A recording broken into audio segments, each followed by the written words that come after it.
Si Abraham, bago lumabas, si Isaac, siya po'y nagpakilalang, I am the El Shaddai. Ibig sabihin niyan, kahit gaano karami ang magiging lahi mo, magiging anak mo, ako ang magiging great provider.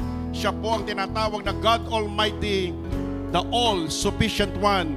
Lahat ng pangangailangan mo, the Breasted One, ay kayang ipagkaloob sa iyo ng ating Diyos. Amen? Say amen.